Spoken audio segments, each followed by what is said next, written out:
Welcome to another episode of Sports and Songs. We're in season 2, episode number 18. We are your hosts, Dan and Andy. Andy, how are you doing today on this Saturday? Today's March 27th. 27th already, in the heart of tournament time, college and high school, spring training wrapping up. Some of the other sports are kind of wrapping up their seasons. The minor league sports wrapping up their seasons for hockey, for women's hockey and that. Busy, busy, busy. Yeah, lots going on, and it is, like I said, we're in the middle of everything here. March Madness it's at its peak here. We've got college, we've got high school, we've got finals, we've got coming up, we've got the Sweet 16. Lots going on here, lots to cover. We've got music, updates, concerts. Lots for the show today. All right. First of all, trivia question, sir. Today's trivia question.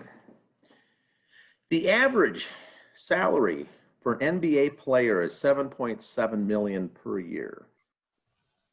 Here's the question. What's the average salary for a woman playing in the NBA? This is pro once again, pro basketball player. What's the average salary for a woman in the WNBA? That's the question for today. All right. Well, like we said, we'll get right into high school tournament stuff here. Not going to go through some of the schedules like we have for high school and college. That's so tournament heavy here. But boys and girls basketball, we'll start with that. They start their first round the 30th and 31st of March, and then they April 6th and 8th and 9th and 10th are their finals. Women's final will be April 9th, men's or boys the 10th. Here is they don't have the brackets out yet, so we're just going to go through all 4 sections, 8 classes per section, and announce the section champions for boys and girls basketball. Boys, section 1A, Hayfield. 2A, Sleepy Eye St. Mary's. 3A, Central Minnesota Christian. 4A, a Legacy Christian Academy. 5A, Nevis. 6A, Hancock. 7A, Deer River. And 8A, Badger, Greenbush, Middle River. Your boys, AA champs. 1, AA, Caledonia. 2, Waseca. 3, Morris Area, Albertville. 4, St. Croix Prep Academy. 5, AA, Minneapolis North. 6, AA, Annandale. And 7, AA was Moose Lake, Willow River. 8, AA, Fergus Falls. AAA. Whoops. Where's my button? There we go. AAA, 1, winner, Byron. Section 2, Mankato West. 3, Richfield. 4, surpriser, Minnehaha Academy. 5, number 7, Monticello comes through their bracket and wins that one. 6, AAA, De La Salle. 7, Hibbing. 8, Alexandria. 4A, 1, Owatonna. 2, Shakopee. 3 was Rosemont. 4, AAA was Cretin-Durham Hall. 5 was Champlain Park. 6, Wayzata. 7 was Duluth East, and 8 was Maple Grove. Girls basketball, Section 1A, Houston was the champion. Section 2A, Sleepy Eye St. Mary's. 3A, Minneota. Champions in 4A, Mayor Lutheran High School. Congratulations, Nice. Coach Frost and everybody out there on the girls. Kind of our local team here. 5A, Belgrade. Belgrade Boonton Ursula High School gets the championship there for them. 6A, West Central Area. 7A, Mountain Iron Buell. And 8A, Cass Lake Benya. Now, or Bena, I'm sorry, Bena. Thank you for the production staff. 1 AA, Lake City. 2, Glencoe Silver Lake is the 3 seed. 3A, New London Spicer. 4A, Minnehaha Academy. 5A, Providence Academy. 6A, Albany. 7, Marshall. 8, Pelican Rapids. 3A girls, 1, Section 1 champs, Austin. 2, AAA Marshall. 3, St. Croix Lutheran. 4, AAA Hill Murray. 5, Becker. 6, Academy of Holy Angels. 7 was Grand Rapids, and 8 was Alexandria. 4A. Here we go. Here's the schools. We might be a little more familiar with the schools here. 1 4A Farmington. 2 Chaska. Shocker. 3A Rosemont. 4 Stillwater. 5 Centennial. 6 Hopkins. Forest Lake, and 7 Elk River. 8. I've got only thing to note here. I think in the 4A, I looked this morning. All the number 1 seeds won their section. There was no upsets, no Cinderella stories, no Cinderella teams. 4 of those teams. Boys or girls? Girls 4A. Straight up, all the favorites. And in fact, there's still 4 teams left that are undefeated in the season. At the final 8 here, the Elite 8 they're going to state. 4 undefeated teams, and all are ranked in the top 10. The only outlier is Forest Lake, ranked really 15th in the state. They made the state out of Section 7. All the rest are top 10 teams. This is going to be good stuff. And for the listeners, Andy, it's different this year. I'm not sure if the listeners are familiar, but the final 8 that make the cut, make the state. The first round games are at a neutral high school hosting site. It's not at Target Center. They're doing these sites regionally here as single elimination. So to filter out that first round game, winners advance, and then the games go to Target Center for the semifinals, Target Center for the finals. That you can go live in person, pay the admission, or stream it through Prep 45. They force you to buy a package to stream it, though. They're not free anymore once you get to state. But these first round games have not been announced yet. It's going to be March 30th and 31st time frame. I know for the women's, I'm following that. And you could have the 4 teams that win, all the undefeated teams go to state, go to the semis if they have depending on the brackets and the pairings. That could be interesting. And we got Hopkins, of course, ranked, I think, 4th in the nation. Chaska, 20th in the nation. Farmington's up there with a good squad, and he's still got Stillwater, undefeated. Late in March, undefeated teams. So I'll be reporting more on that next week. I remember back when we were kids, and they had the tournament. We didn't have all these classes. It was boom, boom. Every year, you had your 8 sections, and it is randomly picked every year, section 1 and 3 and 2, so you could have 2 undefeated teams playing in the first round.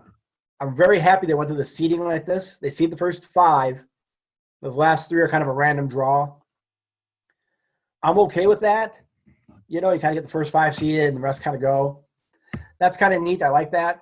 I think it's helped the hockey part a little bit for that.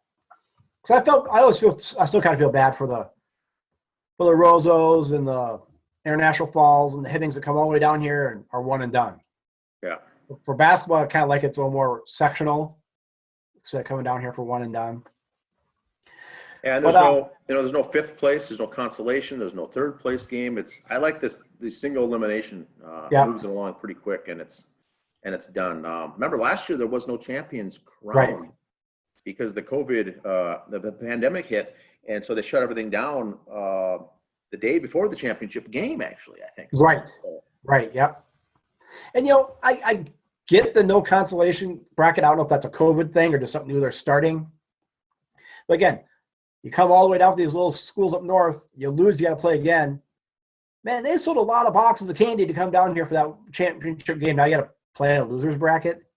Yeah. They ain't got funds for that. That's just, But or at least have a 3rd place game. There's a 3rd place game. I'll understand that. Play that beforehand or something. Yeah. Other high schools. This will be good. This will be fun stuff coming up. That's other high schools their finals this weekend. Class A gymnastics finals were yesterday. Your Class A gymnastics champions are Watertown, Mayor, Mound West Tonka are your champions there. 7 straight years, the girls have made it their first state title, so congratulations to the girls there. Did have a couple girls do well in overall. Anna Milky Jr. was 2nd in overall, and Regan Kelly was 6th overall. So congratulations to those girls there. Double A is today. State high school wrestling. The Class A championship is today. Kimball and Royalton and Jackson County and Bertha are the 4 teams fighting for that one. Yesterday, Double A. Simley is your Double A state champion for team. And Friday was your Triple A, 3A Shakopee wins that one. Now, I think I was reading the individual brackets correctly. Their site is well more advanced beyond me for state wrestling. So if I read these wrong, I apologize. I read the brackets. I'm doing the best I can here. Bryce Beckett, Watertown Mayor, 8th grader, 145-pound Double A, got 5th place. And senior Austin Gabbard, 1st. So congratulations to him. From Scott West, Matt Randolph was 2nd in the 106 bracket. He's a 9th grader.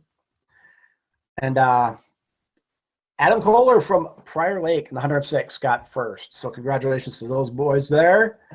Girls hockey. Let's get back into that one here. So hockey. They A started yesterday, and 1, 2, 3, and 4. Those seeds all won. War Road won.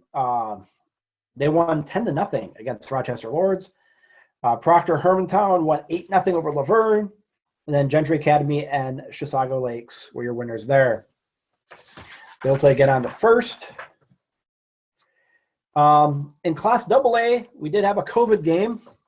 Edina got a bye to the second round because Centennial came down with the flu.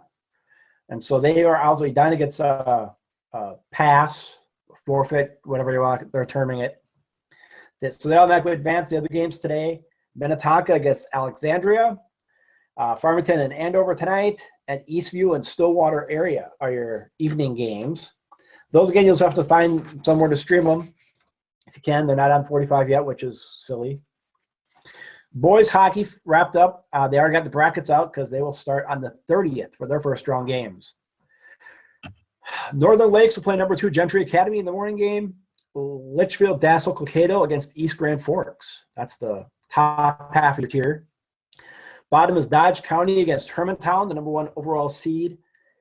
And the bottom half, the 5-4 game, is Delano and Little Falls. That should be a good game right there. Double A.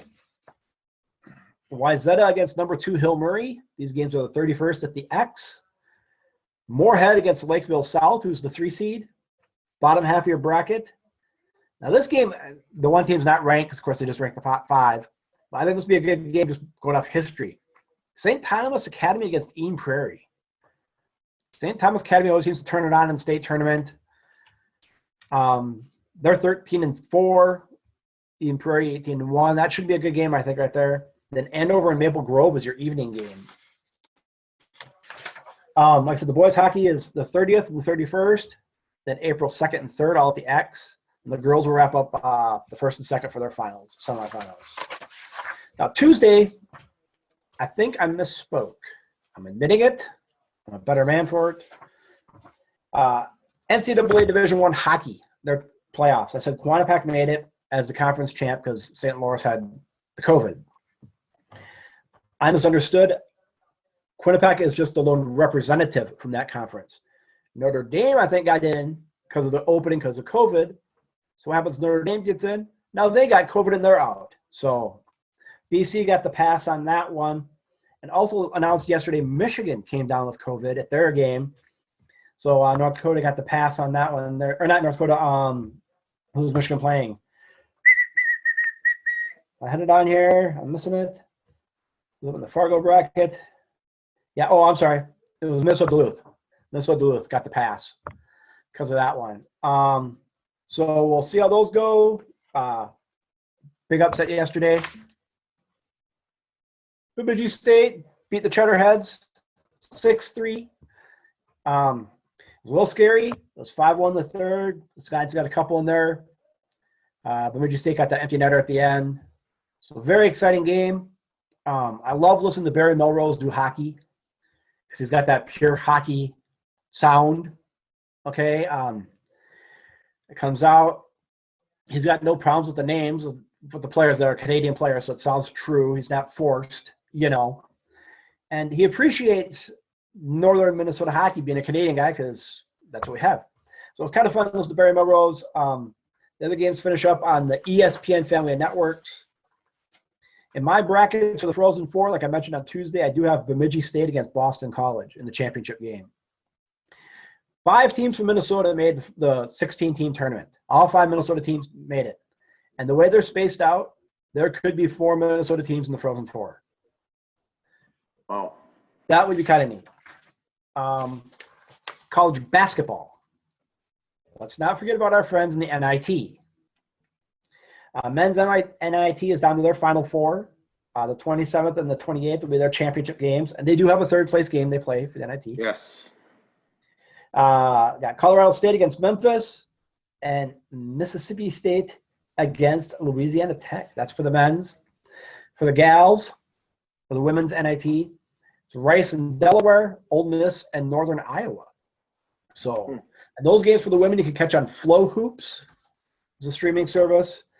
And ESPN, again, the family networks there will have the men's NIT. Women's NCAA. First of all, before we get to the women's men's NCAA, let's go throw out a shout here to the Minnesota kids who are still in the NCAA brackets. Yes. Men, Jalen Suggs from Miha Academy is still in there for Gonzaga. They play against Creighton tomorrow. And Loyola Chicago is still in it. Jacob Hudson from Edina is still there. Loyola Chicago, if you're not familiar with them, they're a team that have that sweet little old nun who's 101 sitting in a wheelchair down there with the team. You can't hate the woman. She's the sweetest little thing in the world, you know. NCAA made exceptions for her to go to the games. They weren't supposed to let anyone because of family and stuff for COVID. Really? You're going to say no to this 100-year-old nun? Really? You know. You want a one-way ticket to hell, say no to her. Yeah. So there. So that's the men's bracket. Women. Just 2 gals left, and they'll both be in one game. Paige Beckers and Monica Cesano both playing UConn and Iowa today. And Caitlin Clark, point guard for Iowa. Her and Paige are very good friends. With high school basketball, or basketball in general, it's kind of like hockey. I'm sure it's just for other sports too, maybe not so much for football. These kids have probably been playing with or against each other since they were 10. In these under 10 leagues, junior leagues for volleyball, whatever. They've known each other. They're friends. They've met. They've taught. There is no rivalry. They're good friends, you know. So that should be a good game to see those two square off. Monica's been having a very nice tournament for Iowa. So we'll see how they do. Iowa's a 5 seed. UConn's the 1. Really, when you get this deep in the Sweet 16, you're just playing. Or really not the Sweet 16, the women's, it's the UConn Invitational. I think they said it's been, 17 years or 16 straight years they made the Sweet 16. It's just unreal for UConn. But that should be a good game today. I think it's tonight, UConn and Iowa. It's noon on ABC. Noon. So the only thing I can interject there is for those wanting to watch that game. It's on Channel 5 here locally on ABC. Is we keep hearing about the freshman phenoms, yes. Paige Beckers against Caitlin. That will be fun. That will be good to watch. Paige is as good as she is, but Caitlin, remember, leading scorer in the country as a true freshman, and puts up some huge points and 3-pointers. So that'll be fun to watch her. And then our friend here from Watertown Mayor, graduate, Monica. actually, she's the second leading scorer on that team. Yes. I think it kind of drops off after that, but that freshman and the Monica, the forward, are really the two to watch. Iowa didn't do that well in the Big Ten. I think they finished 7th in the women's Big Ten. They are a good team, and I think they're trying to push this matchup today as a good close nail biter game between the two freshmen. I do think UConn should win this game probably by 20 points today. Iowa is good, but not in the same category. But to watch these two gals play and Monica from Iowa, for the local folks to try to watch that game today, that's going to be a doozy. It's going to be a good one. Well, and with Paige, I've been watching her this week play. You just watch her play, or just UConn in general. You're just watching them play. You're not thinking much of the game. Also, you look at the score, and they're up by 25 at half. It's like, it doesn't look like they're really dominating. They just do so many things so clean and crisp. Nice passes, good layups, clean shots. defensive rebounds. The fundamentals is what they're doing. But it's not, it doesn't look like they're thumping them to be able to score. I was like, oh my goodness. Because they don't get hot doggy and showy. They still keep plugging away. You watch them play defense, you think they're behind by 10. Yeah, the other thing to note is both teams have very high assists. It's a very passing team. They distribute the ball. UConn does, Iowa as well. A lot of assists, a lot of passing around, and they distribute the ball well. Very good games. Now, Iowa doesn't have the best defense. They give up a lot of points, but UConn's defense is, I think, it's a second in the nation. They hold the opponents down to roughly 50 points a game on average, 45, 50 points. They don't give up a lot of points. So that'll be a good game. That Sweet 16 is 4 of the games are today, 4 of the games are tomorrow. And then Monday's we get into the Elite 8 on Monday and Tuesday. Winners there advance to the Final Four the following weekend. But this is going to be good. In the men's bracket, there's tons of upsets in the men's Don't bracket. start with the end now. A lot of upsets. The women's there's a handful of upsets, but we're seeing more of the favorites advance there. But that's all I've got. The first round for the women, it was par for the course. It was that second round. Iowa made the championship game in the Big Ten tournament, I believe, for women. Okay. So they were hitting hot at the end there. Games left for the men's bracket today. Gonzaga and Creighton, like we mentioned earlier. USC and Oregon. Michigan and Florida State. And UCLA and Bama. Other side of your bracket, you got Baylor and Villanova. Arkansas and Oral Roberts. Loyola Chicago and OSU. And then Syracuse and Houston.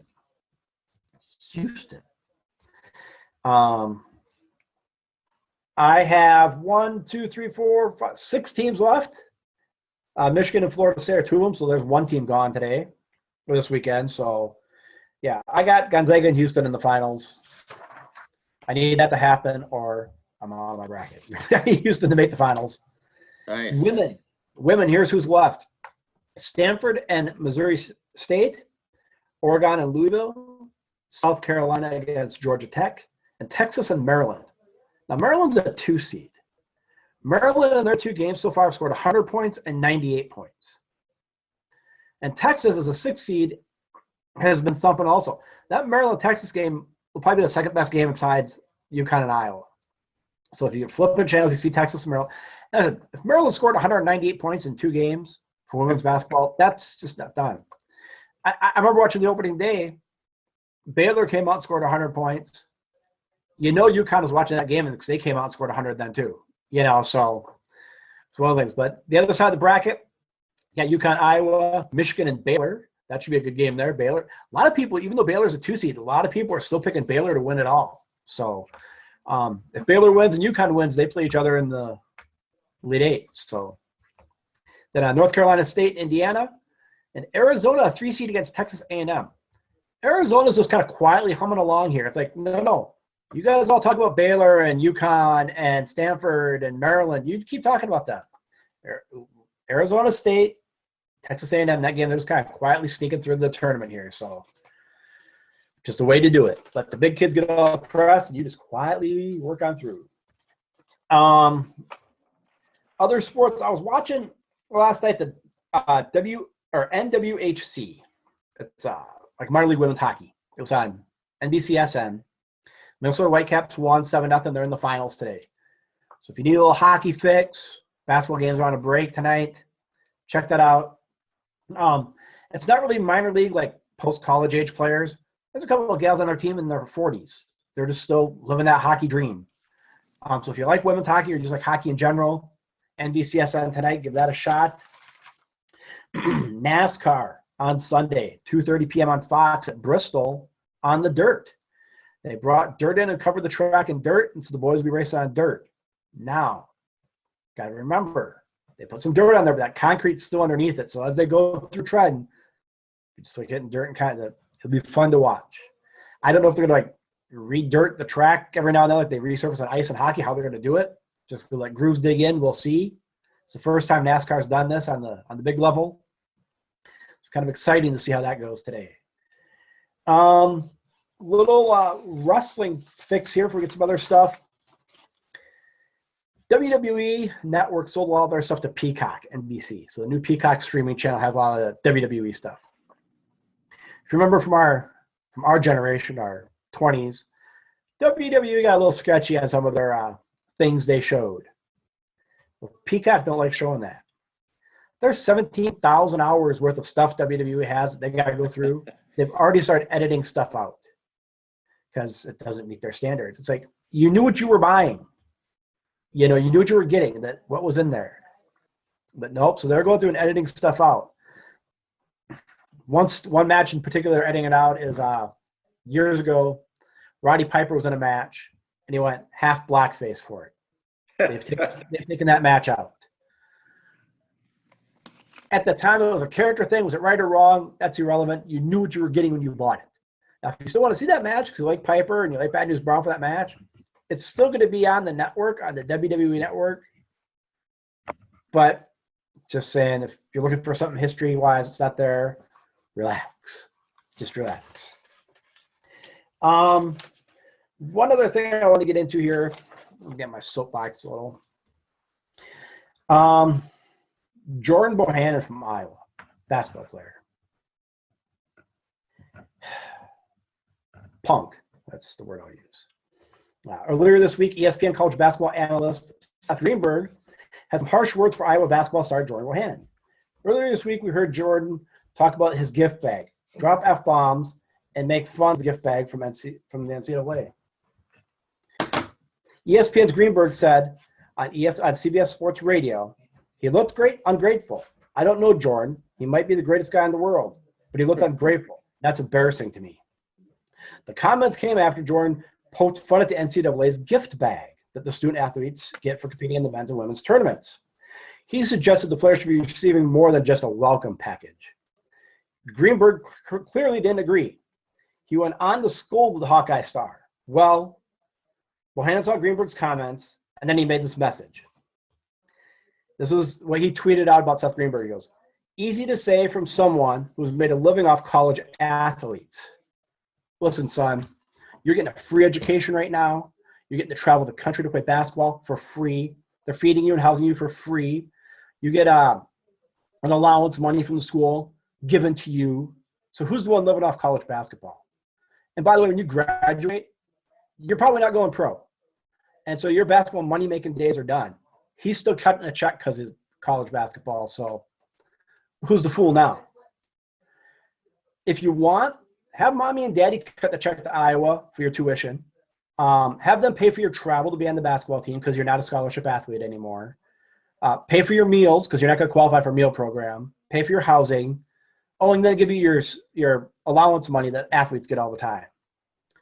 So who's the one living off NCAA and college athletes now, Jordan? You are, not Seth Greenberg. He's doing a job on it. That's like saying the professors making a career off college athletes by teaching them. You're just a punk and you're an idiot. That's all I'm going to say about that. You're an idiot. Now, did he have a point on the swag bags being different for boys and girls? We've heard the issues about the workout areas and the swag bags. I mean, one thing is the men in their package had a 500-piece puzzle. The women's was only a 150-piece puzzle. Other little things of difference like that. Here's my 2 cents on it. Don't blame the fans. Don't blame the NCAA. The workout facilities, the swag bags, that's all sponsorship. So, I don't know. I don't drink Sprite because LeBron James advertises for Sprite, which they've been showing the same commercial for 6 years at Christmas time. You could have Sue Bird advertise for Sprite. If I'm thirsty and I want a Sprite, I'm buying a Sprite. I'm not going to buy I'm not a big LeBron James fan. He drinks Sprite. I'm not drinking it. I'll drink 7-Up instead. No. Maybe it's the trailer hood in me, but I drink what's on sale. All right? I don't drink something because someone else drinks it or eats it or buys it or wears it. As a kid, maybe I did, yes. Now, no, I don't. But, Jordan, you want to say someone's making money off the NCAA? Son, you are. You're making your free education. You're making everything else there. So that's that. Get off my soapbox there. But you're right. You know, they have the right to think it in their head, but you don't need to Right. go as far as publicizing it and tweeting it and making it public. You feel free to think. I'm sure 80% of the other players out there think the same right. thing. There's nothing Like I wrong with said, that, but just they you got to appreciate filter the what education. comes out. The They filter. all appreciate the education they're getting. And also, write your congressman. Write to the people you got your stuff from. Go, hey, why didn't the women get one of these? Or write some letters. Write a letter to the editor. Write to the NCAA. Don't rip on the commentators. That's me. Okay, I do have a person of the week, some concerts, and an album review. Person of the week this week. Usually I try to do it around their birthdays or anniversary of something in their life. This is kind of around when they got inducted in the Hall of Fame, Rock and Roll Hall of Fame. So tournament's coming up. I thought I better sneak it in now. Neil Schoen was 1954, was born on an Air Force base in Oklahoma.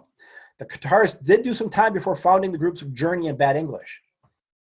Neil George Joseph Schoen was born February 27th, 1954. An American rock guitarist, songwriter, and vocalist, best known for his work with bands like Journey and Bad English. He was also a member of the rock band Santana before joining Journey, and he's also a original member of the group Hardline. I like Hardline a lot. Look them up. They're pretty good. He was inducted into the Oklahoma Music City Hall of Fame in August 23rd, 2013, and to the Rock and Roll Hall of Fame as a member of Journey, April 7th, 2017. A quick learner, he joined Santana at the age of 17 in 1971. Schoen has said he was asked by Eric Clapton to join Derek and the Dominoes, but he turned that down to join Santana instead.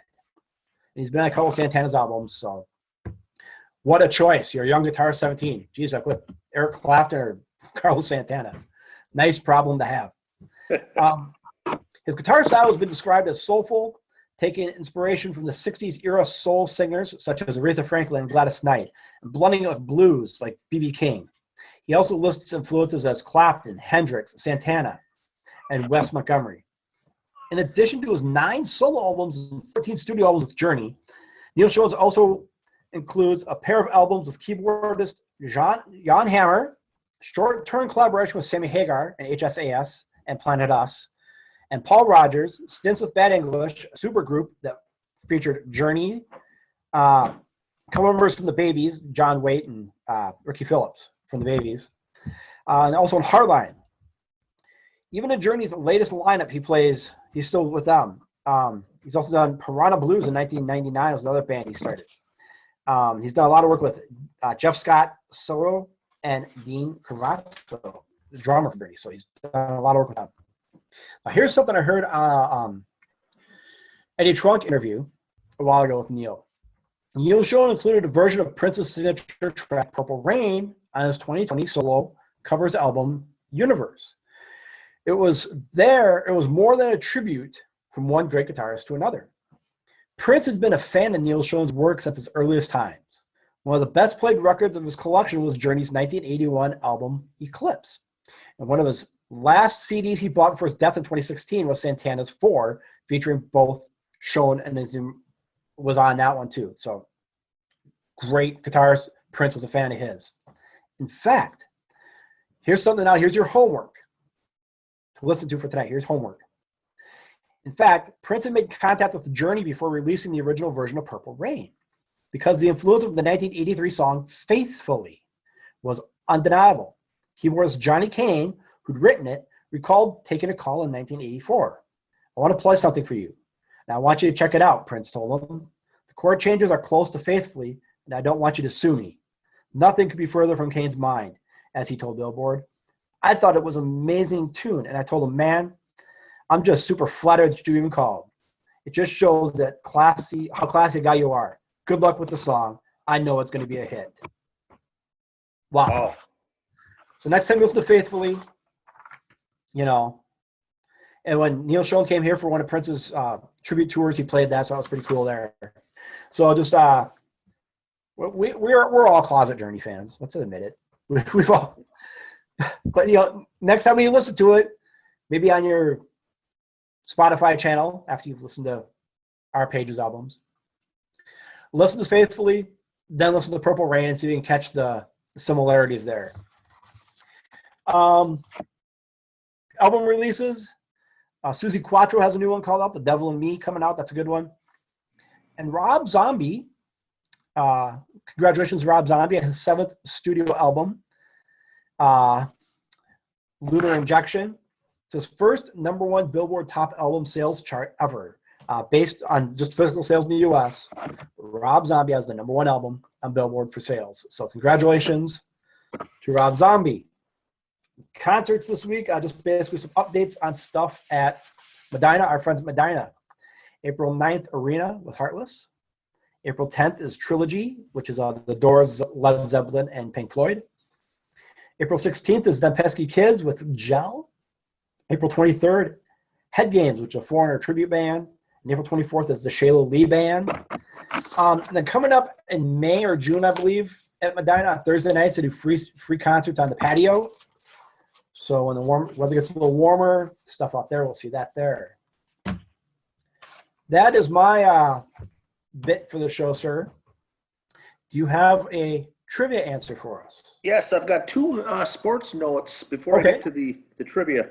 Number 1 is for the baseball fans out there, Minnesota Twins and everyone else, Major League Baseball, winding down the spring training as of today, March 27th. There's 4 games remaining. The Twins will play today against the Rays, and then Sunday the Red Sox, and then back-to-back Monday and Tuesday against the Pittsburgh Pirates. And then they'll wrap up. They'll break camp, bring the team up of the Major League team, and also that alternate training site. People that have been assigned to the alternate training site, which is St. Paul, be training there at the St. Paul State Stadium, which is CHS Field. So they'll be bringing those guys up. Remember, AAA baseball will not be starting for another month. They pushed that schedule back to start early May along with everyone else. They're going to play a 120-game schedule season in AAA instead of normally the 140 games. Now, you may be asking why I'm wearing a Chicago Cubs cap.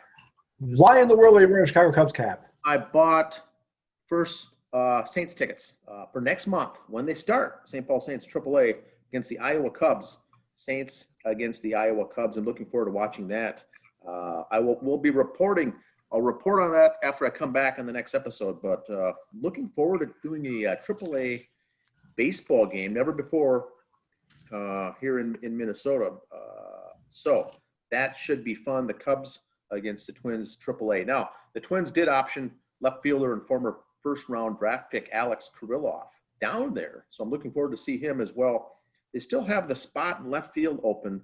It looks like Kyle Garlick may have the lead or the edge. Remember, played with the Braves, released from the Braves. Twins picked him up as an outfielder, a power-hitting outfielder, picked up off waivers, invited him to camp, and currently with 4 games to go, he's leading the Twins in home runs with 5, RBIs, runs. His batting average is .314, and he's 3rd on the team in base hits. Garlick's making a name for himself, and it's going to be hard to cut him or send him to AAA. It looks like he will make the team as they break camp as potentially platoon and left with Jake Cave. Brent Rooker may make the team yet. Brent Rooker is batting .281. He's 2nd on the team in strikeouts, I think, next to Miguel Sano. But Rooker, another power hitting outfielder. And I think Rooker can also play first, whereas Garlick is just simply an outfielder. So we'll see how that wraps up. Obviously, this week we'll know the answer to that. But follow Garlick. Could be interesting how he does. He's not a big guy, but he's a power hitting outfielder. So that'll be interesting. I show last week on our midweek episode, if you get a chance to listen to the midweek, I did a preview on amateur baseball DRS League. This week I'm hoping to cover the Crow River Valley League, as give a little preview, for that. But that's all I've got for sports. The trivia answer. Yes. Let's see here. Trivia answer, I'm going to bring it up. The average, once again, NBA males make 7.7 per year on average playing in the NBA. The WNBA, women only, much less, bring in much less crowds, much less money. The average salary is $100,700. That's it. That's all that they make to play a professional sports on a professional sports team. So talk about the difference there, 7 million down to 100,000. I wanted to bring that up, today because we're talking women's basketball a lot here on the show. Right. The option is to go pro for some of these, but Here's my question for you. We talked about it a little bit beforehand. If she was a male, would Paige Beckers have gone straight pro or not? I would say she would have. I would say she'd gone straight and skipped the whole college altogether. I would say no, and this is where I say no, is she's got the skills. Unless, if she went pro, she'd be sitting for a while. I love you, Paige. You're a great kid, but she's about this big around. She needs to get a little meat on them bones, be fighting with those rebounds and stuff like that. So that's why I'd say maybe a year of college to bulk up a little bit or to tone up a little bit. Or if she did go pro, she'd be sitting right away, I think, just because the size issue. A lot of those girls in WNBA, them some big horses out there. Paige is just a little frail blonde girl from Minnesota, So she'd have to either that or get quicker and not be around those big kids anymore underneath one of the two. So I saw that second round game. She took an elbow to the face. I got bloody nose. Yes. Those big girls in WNBA, they'll give you more than a bloody nose. So that's where I'd say I think she should have gone college a year or two if she was a male before you go pro. And I think with the money-wise, I don't know how it works in the WNBA. Does she have to go 4 years before she gets drafted? Can she come out after a second or third year? I don't know. I think the women's, and I can look it up, but you need to be 21 years old before you can come out for the women's, which means you're typically in your third season. So you can come out after a junior or senior, but there's no option to come out right away like the men do, even in baseball. So right. It is different. Yep, which is the difference between baseball and hockey and the rest. Baseball and hockey, you can get drafted in high school. That team just owns your rights. You can still go play college and world games and minor league before you come up. They just own your rights. So is that maybe something basketball should do instead of drafting you out of high school to go pro? They just own your rights. When you're in college, we get you. Or else we want to trade you between here and there, like they do in hockey and baseball. That's an option maybe for NBA. But yes, that's very interesting. It kind of goes back to the swag bags. It all comes down to sponsorship. Lots of money in the men's programs, but boy, 7 million, that's a lot for just the average. And that it's Stephen Curry that driving all this averages way up. Yeah. See the highest paid? Yeah, him and Durant. Yeah. And LeBron's contract and AD's contract in LA. Just all these guys just driving these huge ones up. And I don't get it. I personally think, I haven't seen the numbers. I'd like to think, I think the NBA's ratings are down since the pandemic, just because the season got thrown off. People kind of lost track of their sports. College basketball is so big right now. NBA kind of gave themselves their own black eye by being more political than sport. Oh, yes, they did. So, not saying they dropped off the face of the earth, but I think that hurt them. NFL did too, but NFL I think did a good job saving face throughout the year. They were stupid the first few weeks, and then I can count on one hand the number of NFL games I watched this last year. And they still threw their political commercials in, which, and I'm not saying political like vote for this guy, vote for that guy. I meant their point of view on stuff. Yeah. So that kind of soured me off because, again, that's why I watch sports, to away from that, to get away from the real world, So yes. I don't want to see your advertisement, and especially the NBA for their COVID stuff last year. I don't want to see your advertisements on the floor. I don't want to see them in the end zone in football. No, just no. Baseball tried it at the beginning of last year with the little logos on the mound. If you want to do that for a week, great. You can put Black Lives Matter on there for a week. Then next week, why don't you put like the POWMIA logo out there for a week? Why don't you put cancer awareness out there for a week? Why don't you do women's rights for a week instead of just pink bats over Mother's Day?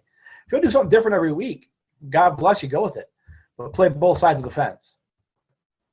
I agree 100%. All right. Album of the week, sir. Album of the week this week. A band called Crocus.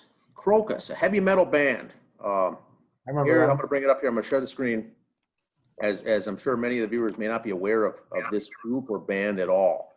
Yeah. Crocus is the album is Headhunter. I'm going to do a review on Headhunter today. Headhunter is the 7th studio album by the Swiss hard rock band Crocus, released in 1983. This album coming up next month will be the 38th year anniversary. These guys were heavy metal guys from Switzerland, the #1 group here from Swiss group. And so they've been around. Their genre is hard rock and heavy metal. The album here, Headhunter, is only 37 minutes long. Got some good tunes on it. I'm not a big fan of Crocus myself. This album is the only one really I've only listened to a handful of times ever. But I figured for a review, good one here. There might be fans out there from the Swiss hard rock fans here listening to this. Here's the track listing. Side 1, song 1 is Headhunter. Song 2 is Eat the Rich. 3 is Screaming in the Night. Song 4 is Ready to Burn. Now, Ready to Burn has backing vocals with Rob Halford. Rob Halford does backing vocals on the song Ready to Burn. Interesting there. Song 5 is Night Wolf. Night Wolf, another good heavy metal song, was written for the animated motion picture Metal Hollywood. Animated, I've never heard of it, but the song was written for that. I haven't heard that one. Song 6, Stayed Awake All Night. That's a cover from the BTO song, Bachman Turner Overdrive. They covered that.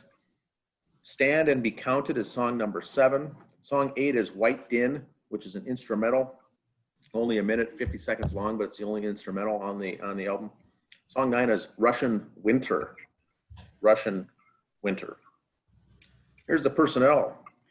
Lead vocals, Mark Storaci. Mark Storaci does the lead vocals, and he's still around today. In fact, Crocus is still around today. These guys are 68, 69 years old. The band is still touring. The band is still around. Mark Storaci, very good voice, hits those high notes, but it's also kind of a raspy, gravelly, kind of underrated for his vocal talent. Guitars are done by Fernando von Arb and Mark Kohler. Bass, Chris Von Rohr, and the drums, Steve Pace on the drums. The 3 songs they released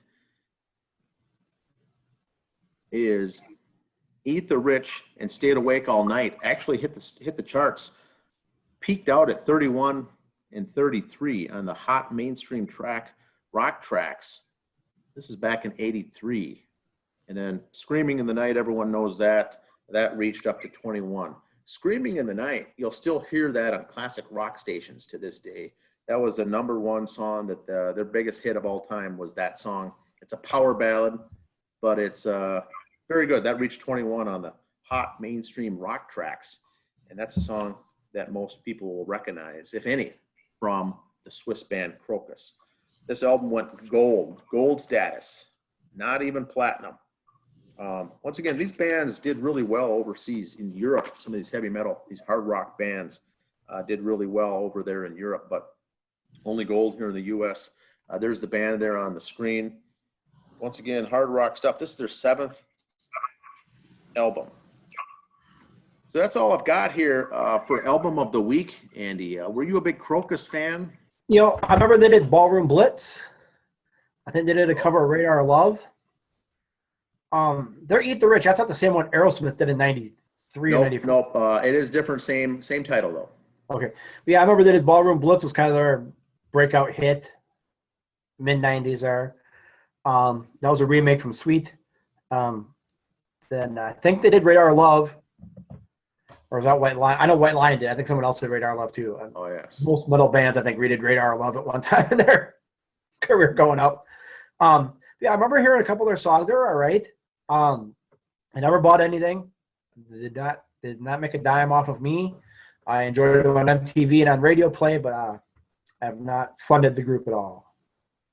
Yeah, a little known group here. Wanted to get that in the mix for some of these heavier metal guys. I remember in school, though, these guys are known as some real heavy stuff. Now, this week, listening to this for the review, I don't think any of the songs were really heavy at all. It was just hard rock music.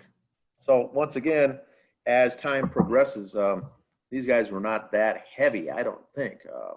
Well, if you listen to Europeans, a lot of these heavy metal bands like Priest and Motorhead that are still good in Europe, popular in Europe today, and I think because Crocus worked with them a lot, they kind of got that stereotype. Kind of like we've said in the past, there was other bands, they're glam bands, is because when they came out in the mid-'80s and they wore neon jackets, so they're glam rock. No, they're not. You know, so I think Crocus just got labeled that because of the bands they toured with. But a lot of music, a lot of albums still out today, still doing stuff. It all flies under the radar, of course, but they're still out there touring. It's unbelievable. Doing their thing. That's all I've got for the music album review of the week. Anything else, Andy? No. Mets news, Syndergaard's been thrown in the mid-90s. He's due to come back around the break, I believe, All-Star break. One Olympic note, as far as I know, the Olympics are still on schedule for this year in Japan. Australian Baseball League has started. Japanese Baseball League has started. The Japanese Baseball League has taken a break over the Olympics because everything's going to be there. So there's some word is the American players who play Japanese baseball over there might come play for Team USA since they're there already. The whole bubble, they're already there. Wow. They can play, so that might happen. We'll see how that works out if there is an Olympic. We'll see still. No one said boo either way. I think that announcement should be coming soon because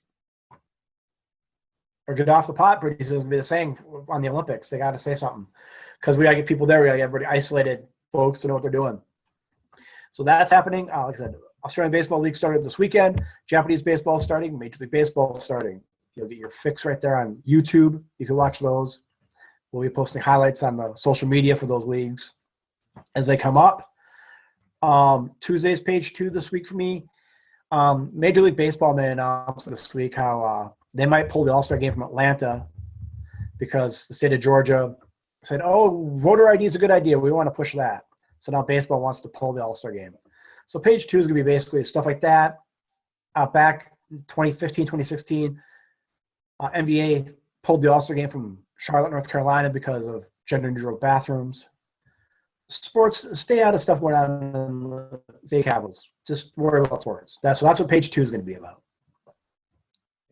Interesting. All right, so that's all I've got. Have a good week, everybody, and we'll see you next week. See you now. Bye.